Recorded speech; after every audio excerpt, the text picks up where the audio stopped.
Tony Ferguson is one of the most savage and winningest fighters to ever enter the octagon.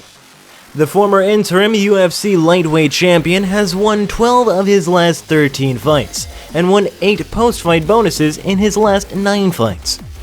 Al Kakui will go down as one of the best lightweights in the history of MMA.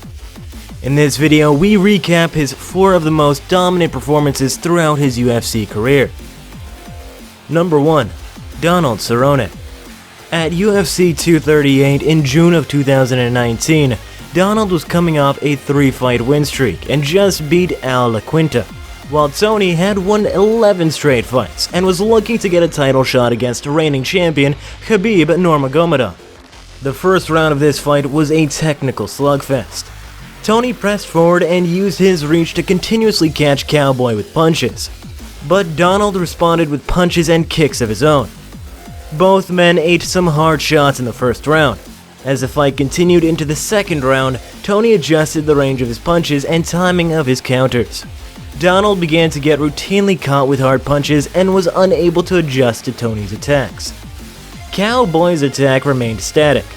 Tony's attacks were perfectly placed to take advantage of Cowboy's mistakes, engaging with straight jabs and kicks to the legs to nullify the movement and kicks of Donald. At the end of the second round, Donald's eyes began to swell badly. It eventually swelled shut, forcing the referee to stop the fight and award Tony the victory. A dominant performance by Ferguson. Number 2. Anthony Pettis. At UFC 229 in October of 2018, Tony Ferguson would meet former UFC Lightweight Champion in Anthony Pettis. Tony was coming off being stripped of the UFC Interim Lightweight Championship back in April. Tony got injured and was subsequently stripped of his belt. Despite the injury, Tony had won 10 consecutive fights and was vying to get another title shot with a win. Pettis was coming off a big submission win over Michael Chiesa and wanted to get back in the title picture with a win over Ferguson. This fight started out slow, with Tony applying pressure and both men measuring the distance with kicks. Both men trade strikes as Tony continues to move forward and land hard kicks to Anthony's legs. Pettis does his best to circle away from the pressure and kicks of Ferguson, but to no avail. Ferguson will continuously back Pettis up to the fence, cut off his movement, and unload with hard strikes. The beginning of the second round saw more of this, until boom, Pettis landed a hard right hand that hurt Ferguson badly and drops him to the mat. Pettis was all over Tony, trying to gain back the upper hand in the fight. Pettis jumped into Tony's guard and trying to land strikes from top position. However, Tony cleared his head and immediately threatened with submissions and elbows from the bottom. These elbows cut Pettis and he began to pour blood. Both men are now covered in blood. Ferguson manages to work his way back to his feet. From there, Ferguson pressures Pettis back against the cage and Ferguson continues to unload with hard strikes. Pettis returns with strikes of his own and the fight develops into a brawl. Both men eat hard strikes, but Pettis is beginning to fade. He begins to cover up more and more instead of attacking. Ferguson continues to unload with hard strikes until the round ends. Between rounds, Pettis tells his corner that he broke his hand and does not know if he can continue. His coach throws in the towel and Ferguson wins by TKO. Another opponent smashed. Kevin Lee. At UFC 217 in October of 2017, Ferguson met Kevin Lee for the interim UFC Lightweight title. Ferguson had won 9 consecutive fights, while Lee had won 5. The fight begins with Tony pressuring and attacking Kevin's legs with low kicks. Kevin is clearly trying to wrestle. He wants to close the distance and bring the fight to the ground, while Tony wants to strike. These men will tentatively trade strikes until Lee shoots in for a takedown. After a brief sprawl, Lee gets Ferguson to the ground, but as Kevin tries to establish position, he is immediately in submission trouble from Ferguson. After several unsuccessful armbar attempts from Tony, Kevin is able to pass the guard and establish high mount position. From here, Kevin unloaded with hard strikes from the top position. However, Ferguson is able to hold on until the round ends.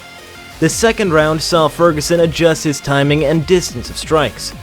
He began to use more straight punches from a distance and pressured much more. Tony began to unload with a greater volume of strikes, and Kevin Lee unsuccessfully trying to close the distance for another takedown. Every time Lee comes in, He eats straight punches and uppercuts from a distance. Toward the end of the second round, Lee starts to tire and fade. His movement and strikes are becoming more labored and look slower. The third round saw Lee land a takedown early, only for Tony to get up quickly and then be taken down again. Lee is very tired at this point and is trying to catch his breath while on top of Ferguson. Tony is using this opportunity to set up for a submission, which he does. Tony begins to elbow the head of Kevin from the bottom. As Kevin defends the elbows, Tony locks up a triangle choke and Lee is forced to tap. Tony wins by submission and another opponent smashed. Rafael Dos Anjos. At UFC Fight Night 98 in November of 2016, Tony Ferguson faced off against former UFC Lightweight Champion Rafael Dos Anjos in a back-and-forth affair. Dos Anjos took the center of the cage from the beginning, trying to use his pressure to help him land takedowns. Ferguson was able to keep distance by attacking with straight punches and low kicks. However, Dos Anjos would counter with hard strikes every time Ferguson attacked and continued to land strikes. Rafael likely won the first round as a result.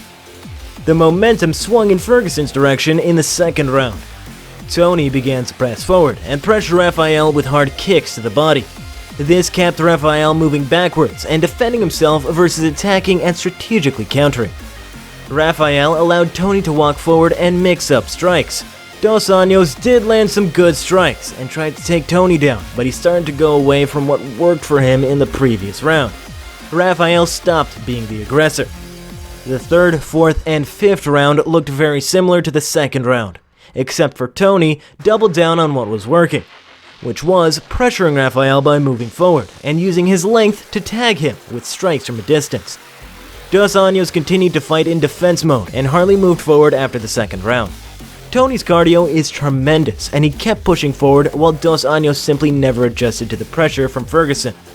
Tony won a unanimous decision and smashed Rafael. What did you think of this list? Are there any dominant performances from Ferguson that you think I left off the list? Who do you think can beat him in the ring? Let me know in the comments below. Please remember to smash the like button if you enjoyed the video, it helps me out a ton. Also, subscribe and hit the notification bell to get informed every time we drop a new video. I appreciate you guys watching until the end, and I'll talk to you guys again soon.